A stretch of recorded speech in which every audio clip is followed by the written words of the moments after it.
بسم الله الرحمن الرحيم. الحمد لله والصلاة والسلام على رسول الله. لباسی نوێبوونەوەیە. خۆشەویستەکانم، ئینسان لە دڵی هەر کەسێکمانە کۆنە بێ و ئەڕزێ ئەگەر نوێی نەکەینەوە.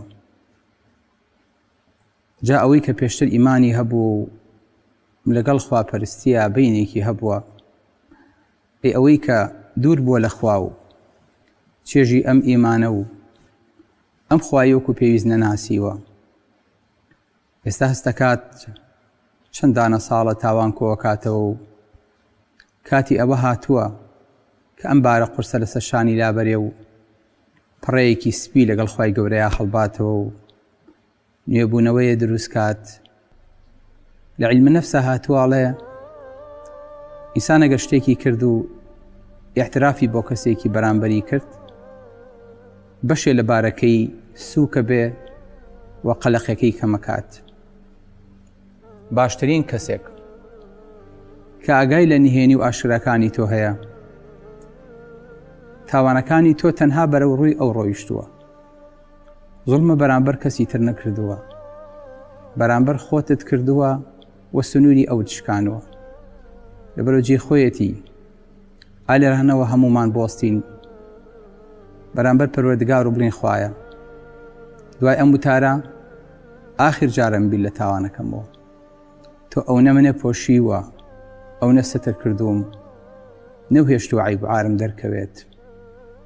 منیش ئەگەر تۆزە حیا بمگرێ، جێ ئەوەیە جارێکی تر نێڵم تاوانێک لای منەوە بۆ لای تۆ بەرز بێتەوە، لەمە دوو عەبدێکی ساڵحە بم، ئینسانێکی ترە بم، وەرەخەیەکی سپی هەڵەدەینەوە پێکەوە.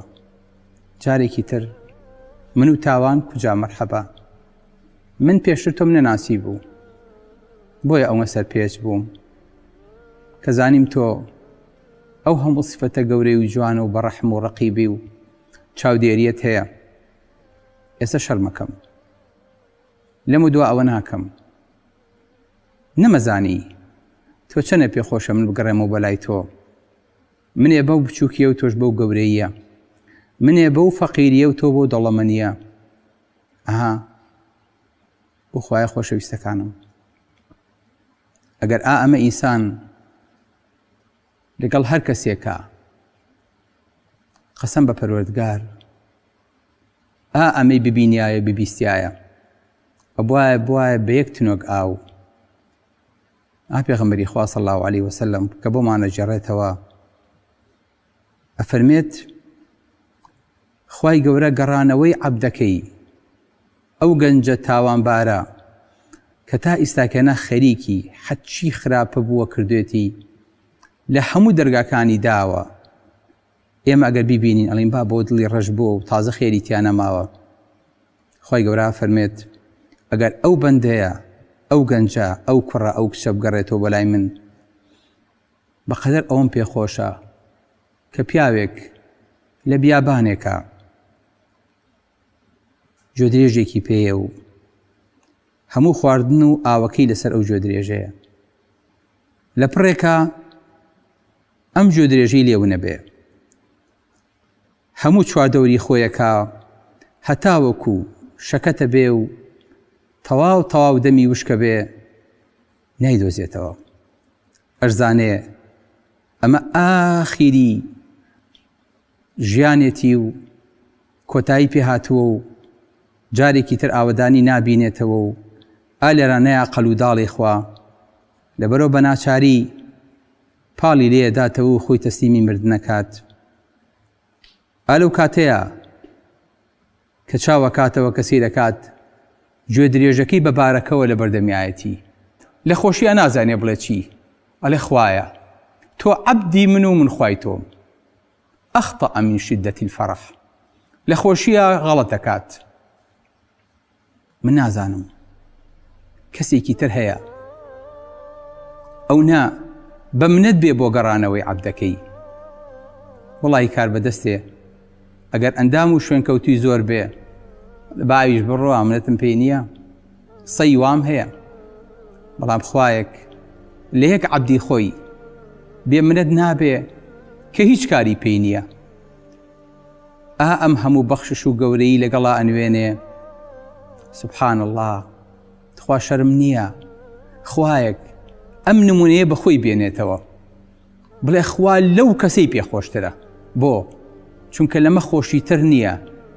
تۆ لە شوێنێکا لە بیابانێکا سیارەکەت پەکی کەوتووە، دەست بە هیچ شوێنێکا ناگا، نە بەنزینت پێماوە، نە شەحنت پێماوە، نە خواردنت پێماوە، سوور ئەزانی تا چەند مانگی تریش کەس بۆ ڕێگەیات هێناپەڕێ، تەنها تۆ ڕێگەت لێون بوو و سەرت لێ شێواوە و کۆتویتەتە ئێرەوە. ئالەو کاتەیە خوای گەورە دەواازەیەک و دەریوەکت لێ بکاتەوە.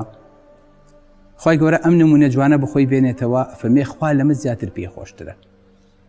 سبحان الله. بەڵێ خۆشەویستەکانم، ئەلە جارێ عارفێک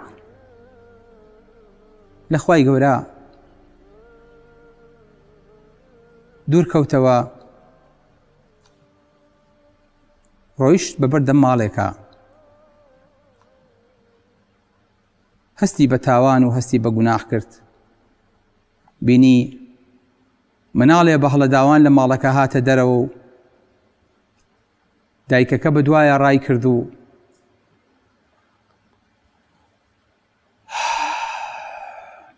مناڵەکە هاوارێ کرد و ئەگریا. دایکەکەش ڕایە کرد بە دوایە و هەڕەشەی لێ کرد، هەتا لە ماڵ دەرپەڕی. دایکەکە دەرگاکەی بەڕووی مناڵەکەیە داخست. مناڵەکەش تۆزێ دوور کەوتەوە، تۆزێ ئەم لاولای کرد، کەسیری کرد لە ماڵەکەی خۆیان زیاتر شک نابە، لەم دایکەش بە سۆستر شک نابە. بەڵام ئەم دیارە تۆزێ سەرپێچی کردو و دایکەکەش لی تووڕە بووە. بەرەو گەڕایە بەردەم ماڵەکە، سەری خستە سەر قادرمەی دەرگای دەرەوە و لە بەردەم دەرگای حەوشەیە لێی کەوت. دایکەکە دەرگای کردەوە، بزانم مناڵەکەی بۆ شۆچووە، چکە خۆیش ئاوازی لێ ناهێنێ. بینی ئەم مەنزەری، بینی مناڵەکەی لە بەردەم دەرگاکەیە لەسەر قادرمەکان بە برسێتی و لە بەردەم ئەو گەرمایە هەڵی گرت و کردێ باوشی.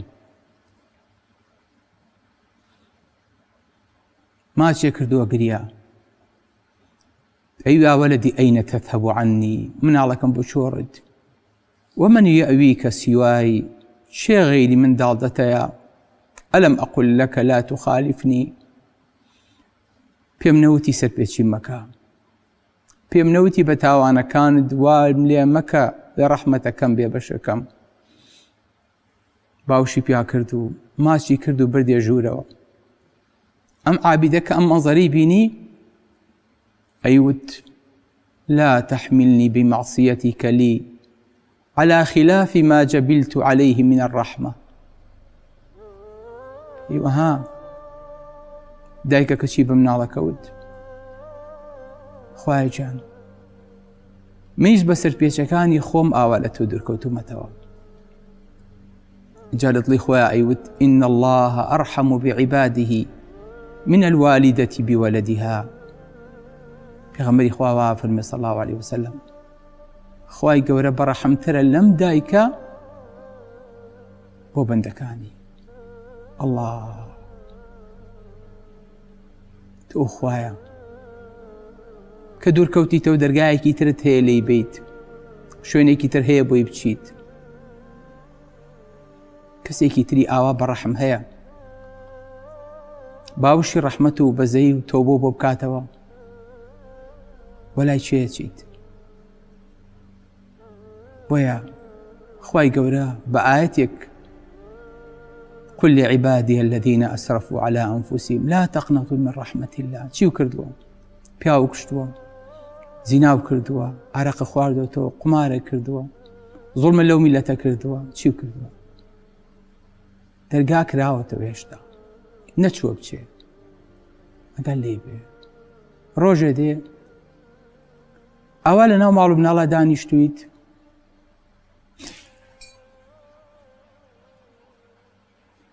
لە پڕێکە کەسێک کە بینیت لە دەرگاکەوێتە ژوورەوە دەرگاکە ناکاتەوە بەناو دیوار و پەنجەرەکەیەتە ژوورەوە ئەو پیاو چیەکە لە ماڵی ئێمە ئەڵێم باوکە پیاوی چی ئەمە هیچ نابینین تۆ باسی چیەکەیت بابا ئەوە تۆ خۆی کرد بە ژوورە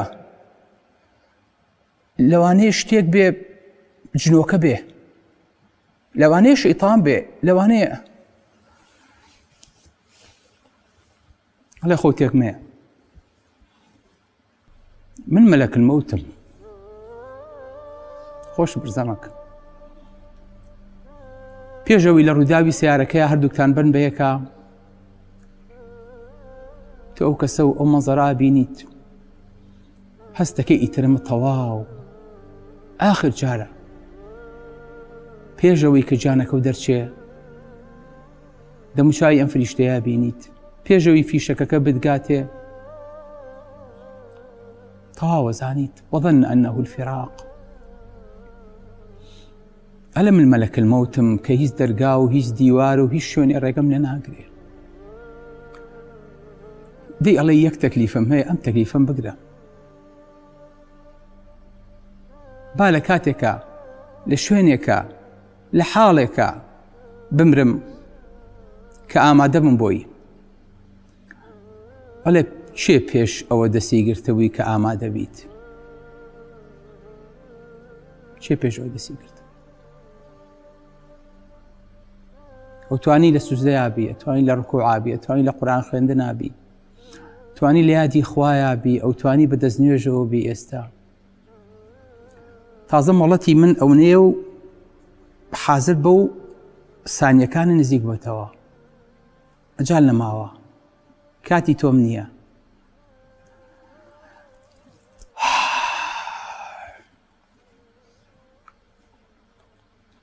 قەت ئەم مەزەرە هێناوەتە بەرچاوی خۆت كيتر حتى إذا جاء أحدهم الموت قال رب ارجعون لعلي أعمل صالحا فيما تركت خوايا بمجرنوا بو أويك كاري بكم كبيشتر نم كردوا أوي بيشتر كردم توبيلي بكم وبقرموا بەڵام تازە تەواو کار لە کار ترازە ژیان هەر ئەو نەبوو ئێستاکەنە کتێبی ژیانت دائەخرێ مەجالت هەبوو ئەو هەموو پەڕەسپیە لەگەڵ خوای گەورەیە هەڵبەیتەوە هەر تۆ بوو کرد و هەر ڕەشە کردەوە هەر نقطە ڕەشەکانی دڵت سڕایەوە و جارێکی تر تاوان و نقطە و تێکردەوە ئەخر نەدەبوو وا بکەی باوکی من دەی ئێستاکەنەش نەچوە بچێ ئەها ئەواتیتەوە الحەمد لله وەی یعنی ئەوە ڕاز نەبوو کە بینیم نە ئەوە تەنها خەیاڵ بوو بەڵام ئەی بینیت پەلەمەکە دەی ئادی قوربانی کوڕ بم قۆڵی لێ هەڵماڵە و بزانم لە مودوا چیەکەیت ئینسانێکی تر بە پیاوێکی تر بە ژنێکی تر بە مناڵێکی تر بە ئەوە فرسەتێکی تر و ژیان جارێکی تر بۆ تۆ نوێ بۆەوە ئێستا ئەتوانی کار بکەیت و ئیش بکەیت ئێستا ئەگەر دەمی ئەم ئەشکەوتەدا بخرێ و جارێکی تر لێمان بکرێتەوە فەرموو ئەم جارەش ئەمە جارێکی تر بیتاقەی ژیان و وەرەوە ژیان چیەکەیت دەی وا بزانە چوویتە سەر قەبران و تۆ مردووەکە بوویت و ئەم جارەش فرسێتیاندای بگەڕیتەوە هەموو جارێکیش گۆزە بە ساغی نایەتەوە ئەگەر لێ بێ هەموو جارێت تۆ نیت لەگەڵ خەڵکا بڕۆیت و ئەو بنێژیت و خۆ بە سەلامەتی بیتەوە ئینسانیش دەسەر چی بژی لەسەر ئەوە ئەمرێ بۆیە خۆشەویستەکانم دەرگای خوای گەورە واڵایە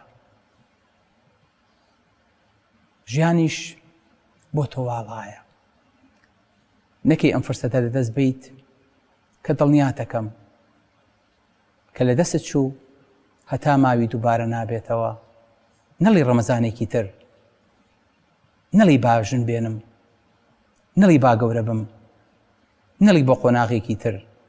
زۆرمان بینی بەدەم ئەو چاوەڕیانیەوە سەریان نایەوە فرەی تۆ بە نەکەوتن. بە هیوادارم ئینشاڵڵا هەر یەکەمان لەم لەحزەیەوە ئینسانێکی تر بێ و هەستکات ئەوەی کە لەسەری بوو بڵێ خوایە ئەوەی کۆنەکانم بۆ پسڕەوە ئالێرەوە جارێکی تر با حساب دەست پێ بکەینەوە. بەلای خوای گەورەوە زۆر ئاسانە کە تۆبەی عەبدەکەی قبوڵکە والئیسلام یەجوب ما قەبلە. ئیسلام و تۆبە هەموو ئەوانەی پێشخۆی ئەسڕێتەوە. فرسەتێکە و هاتوۆتە پێش. هیوادارم ئەم پەیامەی مامی خۆتان لە قەبرا یاخود لە قیامەتا بیر نەکەوێتەوە. فستذكرون ما أقول لكم وأفوض أمري إلى الله. ڕۆژگارێ دێ ئەمەی کە پێم وتن بیرتانەکەوێتەوە. سیوادارم ئەو کاتە کار لە کار نەترازا بێ. بۆیە بەرەو خوا بچن و بڵێن هەجرت الخلق إذ ثرا في هواك، هجرت الخلق إذ ثرا في هواك، وأيتمت العيال لكي أراك، ولو قطعتني في الحب إربا لما حن الفؤاد إلى سواك. فتجاوز عن ضعيف قد أتاك، وجاء راجيا يرجو نداك. وإن كان يا مهيمن قد عصاك، فلن تسجد لمعبود سواك. إلهي إلهي عبدك العاصي أتاك، مقرا بالذنوب وقد دعاك. فإن تغفر فأنت لذاك أهل، وإن تطرد فمن يرحم سواك. السلام عليكم ورحمة الله وبركاته.